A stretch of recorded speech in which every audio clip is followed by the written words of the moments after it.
And we're coming to you live from the Built Ford Tough Studio. Boomer Esiason, Greg Giannotti. It's Boomer and Gio on the Fan. Simulcast across the country on CBS Sports Network. And wherever you are on the free Odyssey app. Good Wednesday morning. The Knicks lose. They are underhanded, undermanned, shorthanded, underhanded, whatever the hell you want to say. They have no players. Jerry will have the highlights and the lowlights of that coming up. What can you really say about a team that their three best players are not playing and they lose to the Atlanta Hawks? The Islanders are hot, which is great. And I'm wearing my Matt Martin jersey because we need to keep him on Long Island. You're such a front runner. It's unbelievable. It's not, but it's also for your family. We need to keep him here. And the trade deadline's coming up. They've won 4 in a row, and if they keep winning, then Matt's not getting traded anywhere. They're not going to send him to Edmonton or Winnipeg or anything else. So this is for you. This is not just for you. I am a front runner, not denying it. But this is also for you and your grandkids and Sydney and everybody else. We're keeping Papa home. Right. We are keeping him home on Long Island.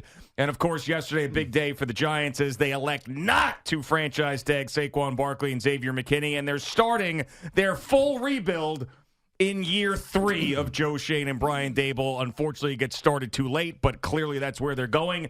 And if I'm Saquon, I'm not bitter with the Giants, not bitter with the business, but I'm getting the hell out of here. I'm either going down to L.A. with Jim Harbaugh and the Chargers, or I'm going down to Houston with C.J. Stroud and the Texans, and I am winning some football games. Good morning, Boomer. How are you? Yeah, good morning, Jay. I'm still dealing with that little virus that I've been dealing with, and the voice sounds a little bit better this morning. Yeah, but you were hacking and spitting, I heard you in your office. Yeah, I know, but when I was doing my sports minutes this morning, when I first get in, it's like, oh yeah, you got to get it all out of you. You got to try to get it all out of you, so it's going to be interesting to see how those things sound. Mucinex Kickstart? Yes, I did. I used it this morning, good. yes. It's comeback season. It is comeback season, and the Islanders are in the midst of a comeback season, and you're putting me in a really weird situation. I mean, yes, I want my grandkids to have their dad around and everything else like that, but, I mean, it's just a weird situation you're putting me in this morning. Oh, why? It's not like I don't want him in particular to stay here. Of course I do.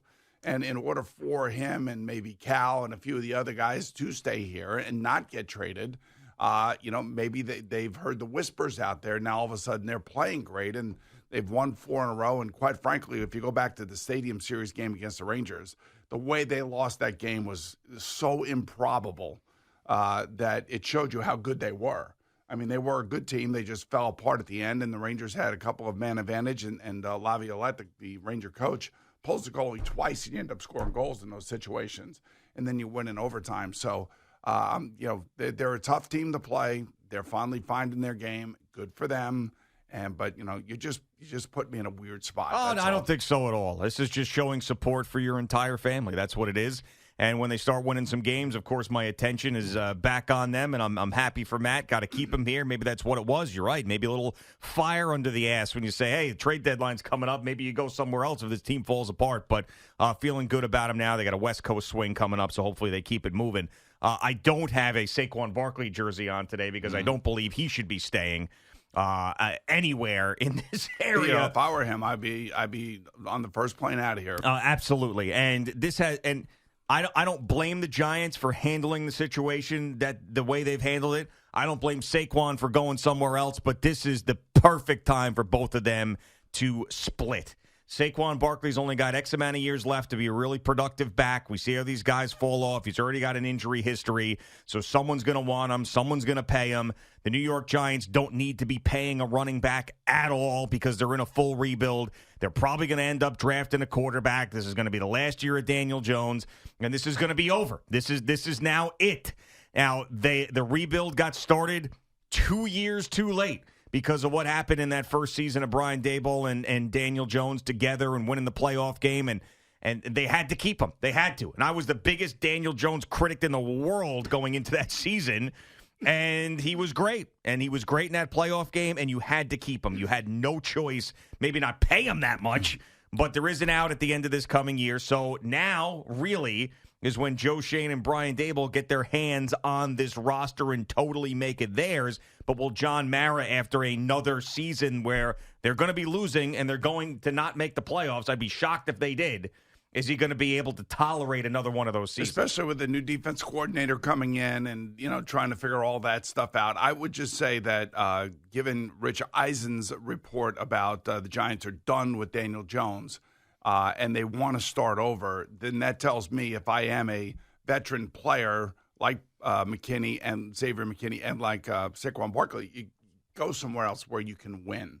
Now, you may have to settle for less money. I don't know. It's amazing to me what's going on with the running backs in the NFL. We talk about it every year, but even more so this year because all of these guys are not getting tagged. They're getting released. It's almost like they go to like team meetings. In team meetings, they sit down and they go, okay, is anybody going to pay a running back? Nah, we're not going to pay a running back, and then everybody gets cut. Collusion? It feels that way, especially when it comes to this position. It's not. They're spending a lot of money on a lot of players, and we expect Justin Jefferson to get about $30 million a year as a wide receiver. So it's not like they're trying to save money because they're all going to spend up to $200, whatever it is, $50 million. It's just that this one position, it's like everybody is looking at the analytics of the position, and they're saying, you know what, we don't need these guys to be making this kind of money, especially if we're only going to get, 13, 14 games out of them, or we're going to lose them for, half the season. Yeah, I also think it sort of reminds me of baseball and some of these off seasons we've seen where teams are just not paying guys that are in their 30s or in their mid-30s anymore. It's very rare. I mean, obviously, Steve Cohen paid a couple of guys who were 1,000 years old that were pitchers, but they were only two-year contracts. Right. So you don't see these longer deals for guys who were 32, 33. Aaron Judge got a big deal at 30, but you don't see it. And it's not like they all got together in a room and said it, just that looked at some of the data and said that this is just not worth it. To be paying guys that are this age. If you look at the production, the same thing's going on for a running back. But I do believe that Saquon Barkley, obviously he's got a long injury history, but when he's healthy, he's going to be tremendously productive, especially in a real offense. In a real offense? What is that going to be like for Saquon Barkley? It would be a totally like new lease on life. Yeah. And, I don't know where he's going to end up going. I know that you hear Houston a lot. We hear the Chargers. We've even heard the Cowboys. But, again, it goes down to how much money can these people spend and how much will they spend and what is he looking for? I mean, if somebody gave him, I don't know, $10 billion for 2 years and guaranteed it, and would he go for that? Is he looking for $15 million a year? Who knows? And I hope it doesn't sign some Fugazi contract that says, like 3 years, $48 million where, $22 million of it is guaranteed. You know what I mean? Like that's just a Fugazi contract. That's just adding years on so you don't get a bigger cap hit. And that's not a contract that, hopefully he and his agent won't sign. He'll sign a real deal. Sign a 2-year deal for, I don't know, $24 million. Which is, I think, sort of something that the Giants had offered last year, like $12 million a year, but it's a little bit different now, a year older, whatever it may be. Felt like he had to fight the fight and take the franchise tag and roll the dice a little bit. But, I mean, there's just absolutely no way that you can win in that spot because at the end of the season, you're just a year older, more wear and tear, another injury that he had to deal with where he spent a few weeks away from the team and not playing and missing games. So this is a time now that it just feels right. Unfortunately, things did not work out as the number 2 overall pick. It just It's not that he was bad. No. I think it was just on a bad team. He was on a bad team, and I think he's a really good football player who's been besieged by injuries, and he's been on a bad team. And he was a tremendous representative. I'm speaking like he's gone now, but it feels like he's gone. Yeah. But he was a tremendous representative to the organization, the Walter Payton Man of the Year nominee for the Giants this year. He never, even through that whole contract thing, acted like a baby. He just talked about it in professional terms. He didn't go to social media and do all the things that the Jets do when they're unhappy.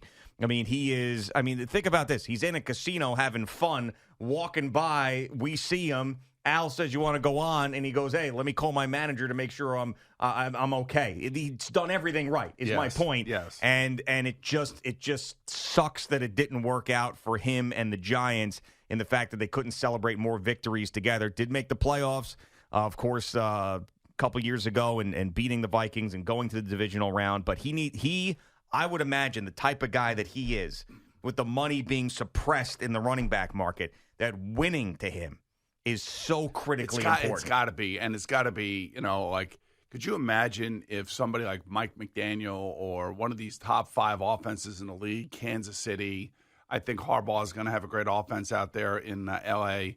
I mean, if one of those offenses and one of those offensive minds gets him and is able to use him in a way that, maybe he's not touching the ball 350 times a year. Yeah. Maybe he's touching it 210, 220 times a year.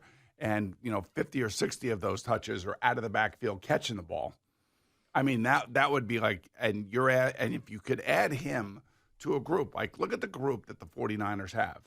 If you could add him to another team that has somewhat of a group like that with an established quarterback that is, going to throw for 4,500 yards, now all of a sudden, you put him in that situation, and it's a completely different set of circumstances for him as a player, and certainly for the offense that gets a player of his caliber.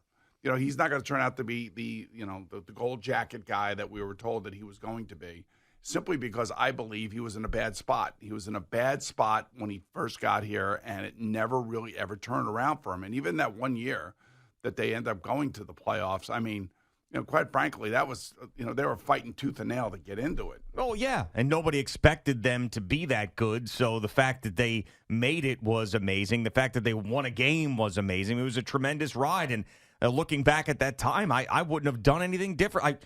The Daniel Jones money to me was a lot. We said that at the time. This is not a second guess.